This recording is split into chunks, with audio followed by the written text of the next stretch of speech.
Assalamualaikum warahmatullahi wabarakatuh. Saya Muhammad Razin Panglima Hidayat, mahasiswa jurusan Ilmu Pemerintahan Reguler 2, akan mempresentasikan resume materi yang diberikan sebagai pemenuhan tugas AIK kedua saya. Dan yang pertama itu adalah ibadah. Definisi ibadah. Ibadah adalah istilah dalam agama yang merujuk kepada tindakan atau perbuatan yang dilakukan sebagai penghormatan, pengabdian atau penyembahan terhadap Tuhan atau entitas ilahi. Konsep ibadah bervariasi dari satu agama ke agama lainnya. Misalnya dalam Islam, ibadah atau ibadat dalam bahasa Arab mencakup 5 unsur pokok yang dikenal sebagai rukun Islam dan pilar Islam, yaitu yang pertama syahadah, yang kedua salat, yang ketiga zakat, yang keempat puasa, dan yang kelima adalah haji. Yang kedua adalah definisi ibadah secara etimologi. Ibadah secara etimologi berarti merendahkan diri serta tunduk. Sedangkan menurut syarak atau terminologi, ibadah mempunyai banyak definisi, tapi makna dan maksudnya satu. Definisi itu antara lain adalah satu, adalah ibadah adalah taat kepada Allah dengan melaksanakan perintahnya melalui lisan para rasulnya. Yang kedua, ibadah adalah merendahkan diri kepada Allah Azza wa Jalla, yaitu tingkatan tunduk yang paling tinggi disertai dengan rasa mahabbah atau kecintaan yang paling tinggi. Ketiga adalah ibadah adalah sebutan yang mencakup seluruh apa yang dicintai dan diridhai Allah Azza wa Jalla, baik berupa ucapan atau perbuatan yang zahir maupun yang batin. Ibadah terbagi menjadi ibadah hati, lisan, dan anggota badan. Rasa khauf atau takut, roja mengharap, mahabbah cinta, tawakal ketergantungan, rahbah senang, dan rahbah takut adalah ibadah kalbiyah yang berkaitan dengan hati.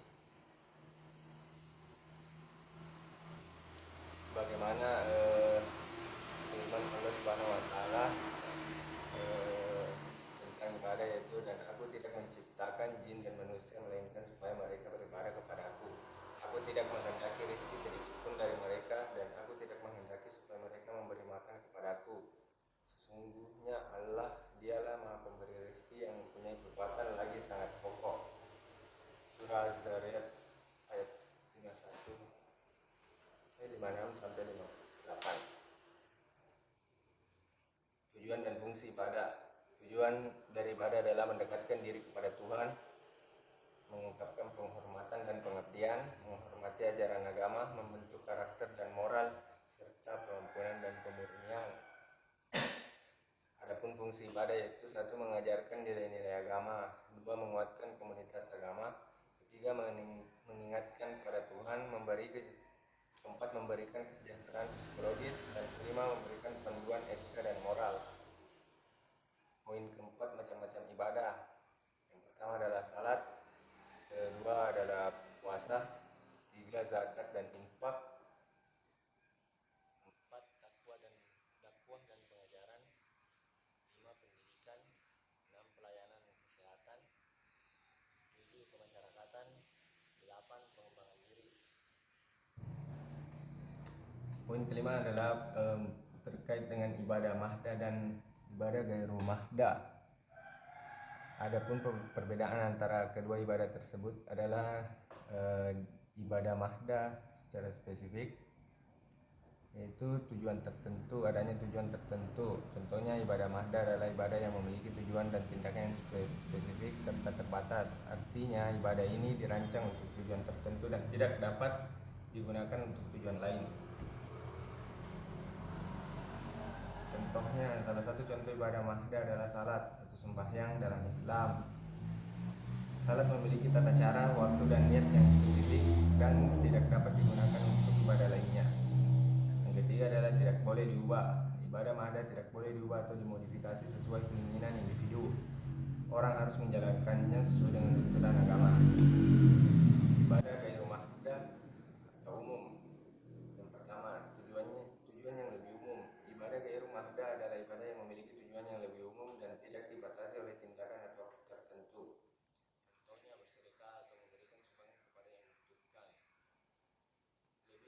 fleksibel. Gimana artinya itu ibadah gairu mada lebih fleksibel dan dapat disesuaikan dengan situasi individu. Meskipun ada pedoman, orang dapat melaksanakannya dengan berbagai cara yang sesuai dengan keadaan. Adapun contoh lainnya, ibadah gairu mahda juga mencakup berbagai bentuk ibadah seperti doa, zikir, mengingat kepada Allah, dan berdoa. Ini adalah bentuk ibadah yang lebih umum yang dapat dilakukan dalam berbagai konteks. Poin keenam adalah prinsip dan manfaat ibadah. Prinsip-prinsip ibadah yang pertama adalah kehendak dan niat yang tulus, kedua ketaatan kepada ajaran agama, ketiga konsentrasi dan khusyuk, keempat konsistensi, lima kemurnian dan kesucian.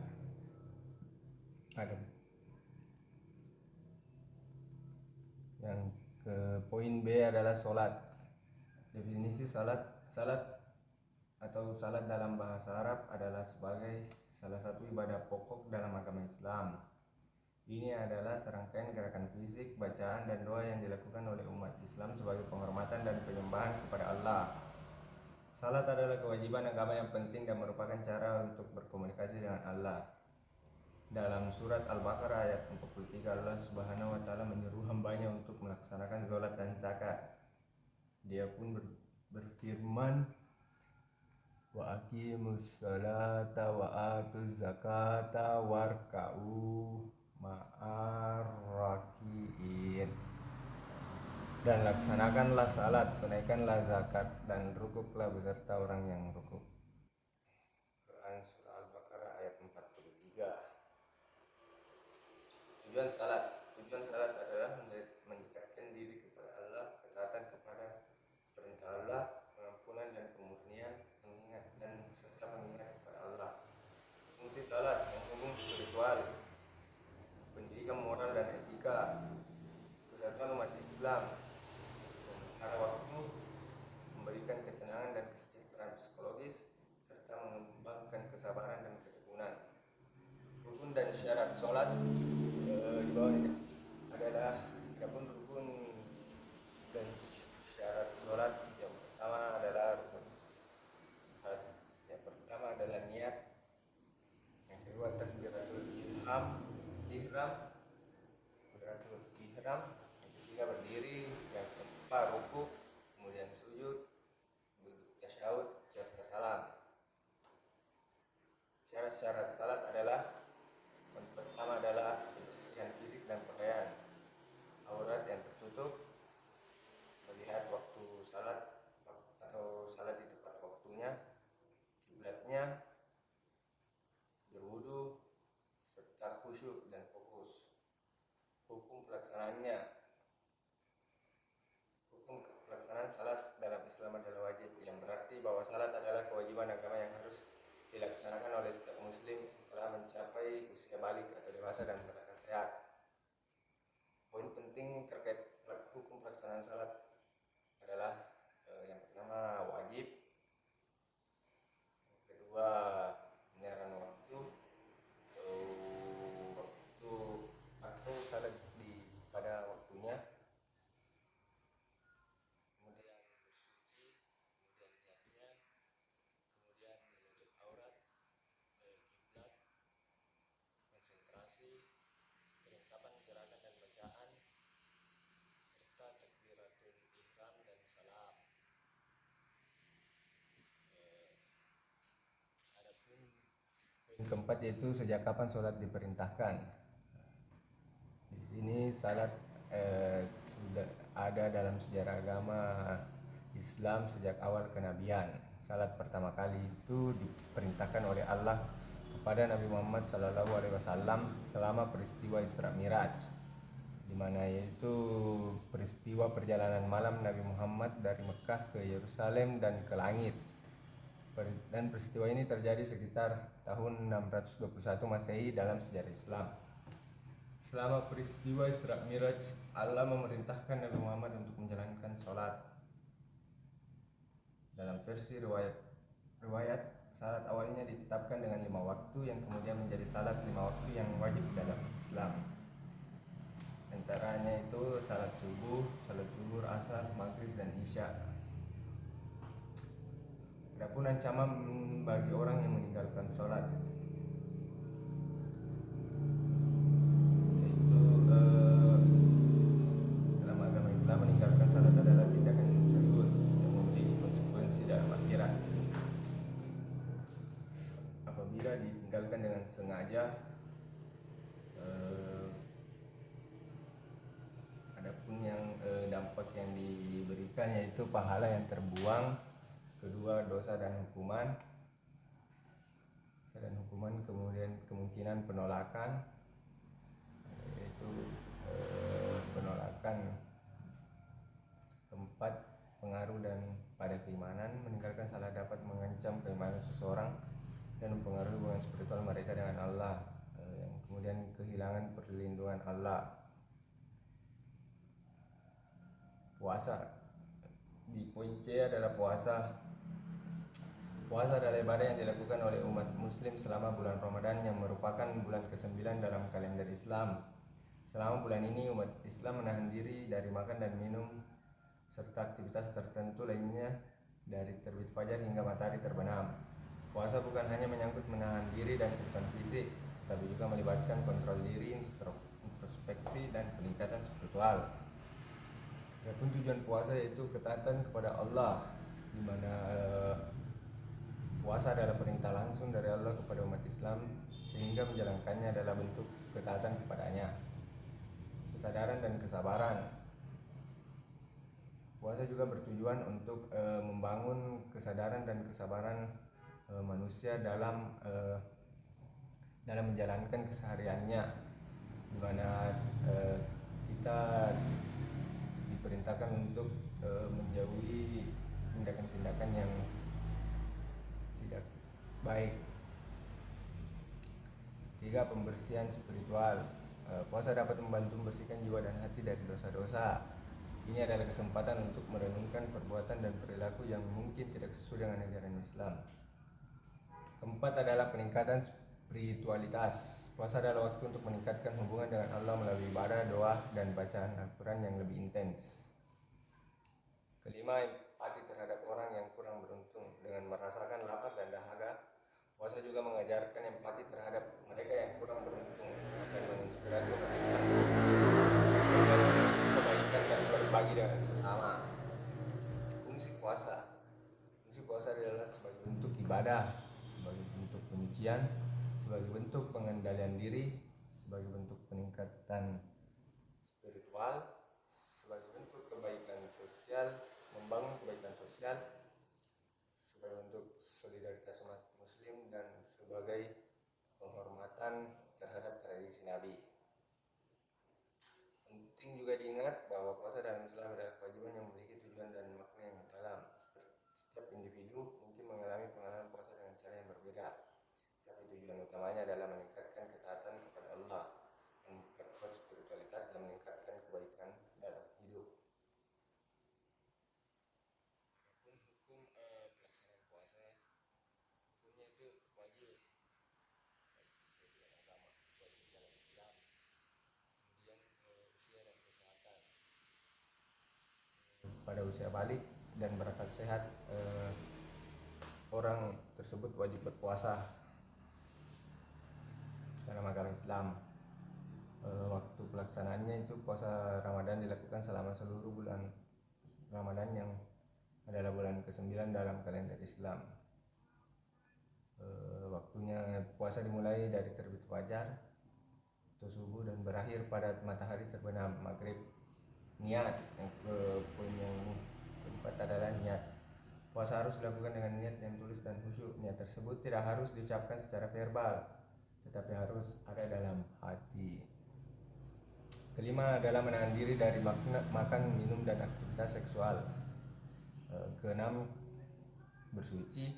Dan ketujuh, pemeliharaan niat. Pemeliharaan niat dimaksudkan untuk dijaga sepanjang hari puasanya dan tidak boleh melupakan atau mengakhiri puasa dengan sengaja. Pengakhir dan pembuka puasa.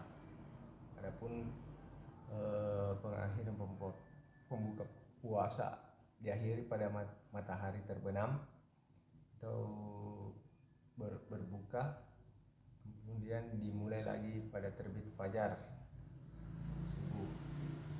Pemenuhan kewajiban. Setiap muslim diharapkan untuk menjalankan puasa dengan benar sesuai dengan ajaran Islam. Dan keringanan dan pengganti bagi mereka yang tidak berpuasa karena alasan kesehatan dan atau kondisi tertentu, ada opsi untuk membayar fidyah atau pengganti dan kada mengganti puasa di kemudian hari. Manfaat puasa dari perspektif syariat agama, yaitu ketaatan kepada Allah, pembersihan spiritual, peningkatan kesabaran dan pengendalian diri, meningkatkan kesadaran sosial, serta pengalaman solidaritas umat muslim. Manfaat puasa dari perspektif ilmu kesehatan, detoksifikasi tubuh, yang dimana diartikan sebagai pembersih tubuh dari toksin atau racun, sehingga manfaatnya adalah memberikan kesehatan pada organ dalam tubuh. Menurunkan berat badan, peningkatan metabolisme dan sensitivitas insulin. Keempat, peningkatan kesehatan jantung, peningkatan fungsi otak, serta peningkatan fungsi sel-sel penghancur tumor. Penting untuk diketahui bahwa manfaat kesehatan pada bulan puasa adalah dapat bervariasi dari individu ke individu, dan puasa yang sehat harus dilakukan dengan bijaksana dan berimbang dengan pemenuhan nutrisi yang tepat saat berbuka puasa. Puasa juga memiliki peran penting dalam pembentukan karakter insan. Ini adalah pandangan dari perspektif nilai-nilai moral dan etika dalam Islam, dan juga dapat dilihat sebagai landasan untuk pembentukan karakter yang baik dalam agama dan masyarakat.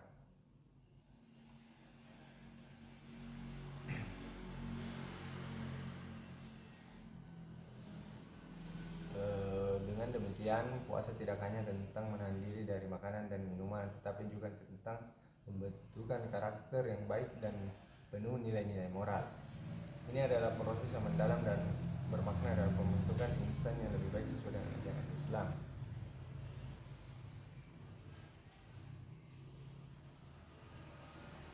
Bagaimana dalilnya?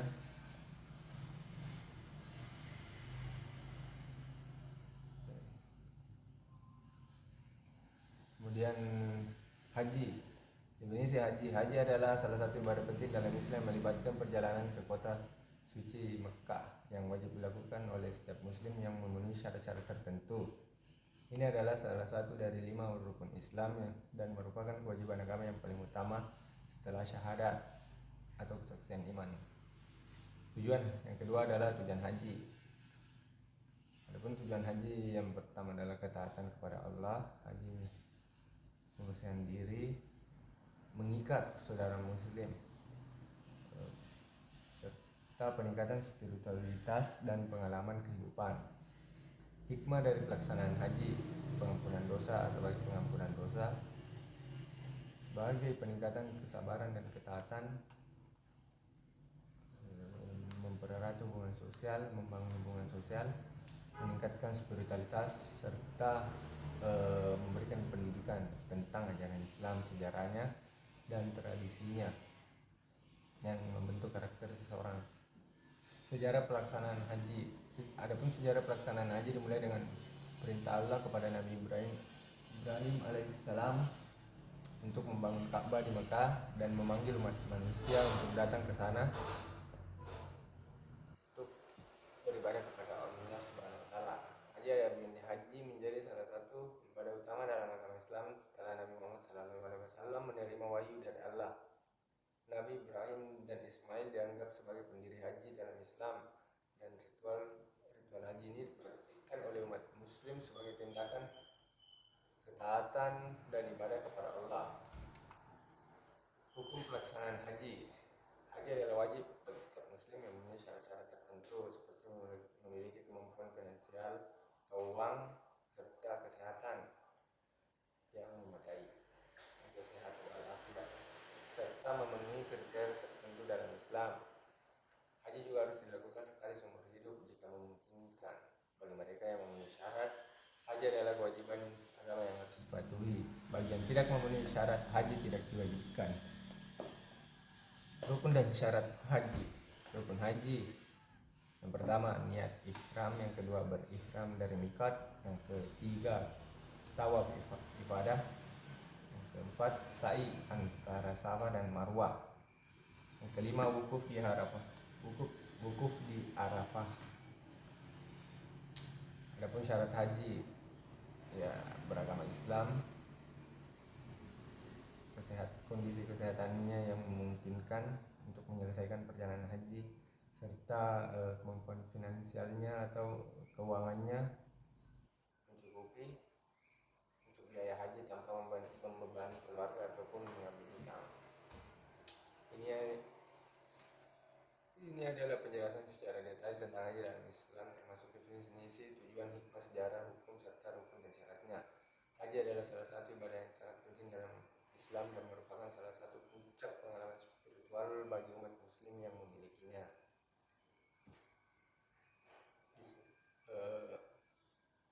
Dalam surah Al-Imran ayat 97, di sana ditegaskan bahwa orang yang mampu berhaji tapi justru mengingkari kewajiban, maka peringatan Allah dalam menanti.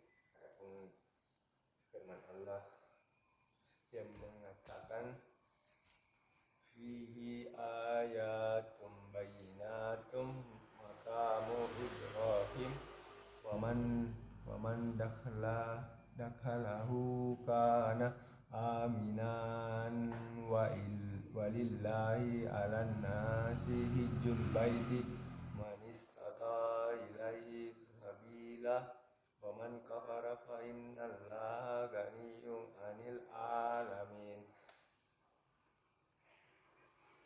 Yang artinya di dalamnya terdapat tanda-tanda yang jelas dan terang makam Ibrahim, yang siapa yang memasukinya Baitullah maka amanlah dia. Di antara kewajiban manusia terhadap Allah dalam melaksanakan ibadah haji ke Baitullah, yaitu bagi orang-orang yang mampu mengadakan perjalanan ke sana. Siapa yang mengingkari kewajiban haji, maka sesungguhnya Allah Maha Kaya, tidak memerlukan sesuatu pun dari seluruh alam. Quran Surah Ali Imran ayat 97. Adalah ibadah maliyah. Ibadah maliyah adalah ibadah yang berhubungan dengan harta atau kekayaan. Berikut adalah beberapa macam ibadah maliyah. Yang pertama adalah zakat, infak, sedekah, dan wakaf. Ketentuan zakat fitrah dan zakat mal. Zakat fitrah adalah zakat yang dikeluarkan oleh setiap muslim pada bulan Ramadan sebelum hari Idul Fitri. Zakat mal adalah zakat yang dikenakan pada harta kekayaan yang dimiliki oleh seseorang muslim selama 1 tahun.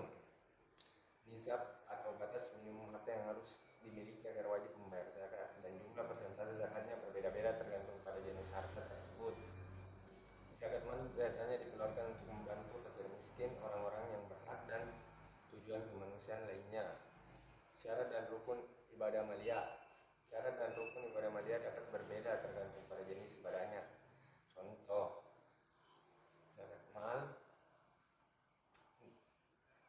syarat dan rukun untuk zakat mal adalah: syarat zakat mal adalah yang pertama adalah kepemilikan, yaitu seseorang harus memiliki harta yang mencapai nisab atau batas minimum yang ditentukan oleh agama untuk menjadi wajib zakat.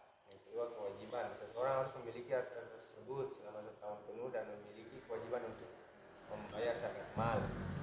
Rukun zakat mal, kepemilikan harta, itu rukun utamanya zakat mal adalah kepemilikan harta yang mencapai nisab.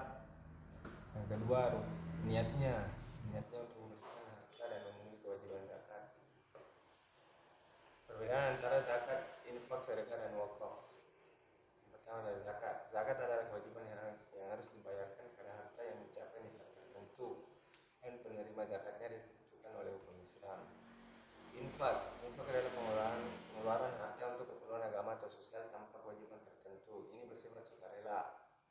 Kemudian sedekah adalah pemberian sukarela kepada mereka yang membutuhkan tanpa kewajiban atau aturan tertentu. Wakaf adalah pengisian sebagai harta atau properti untuk tujuan agama sosial, dan properti ini dianggap sebagai wakaf sebagaimana dijelaskan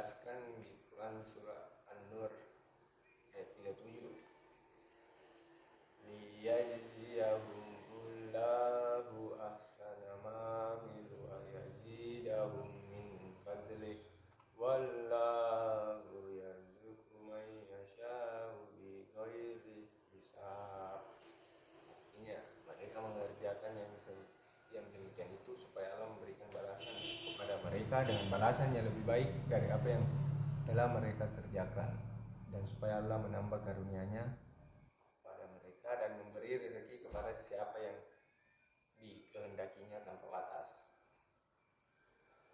Quran Surah Nur 38. Mungkin sekian persentase materi menjadi salah satu syarat pemenuhan tugas LK2 saya. Saya ucapkan banyak terima kasih dan semoga dimengerti.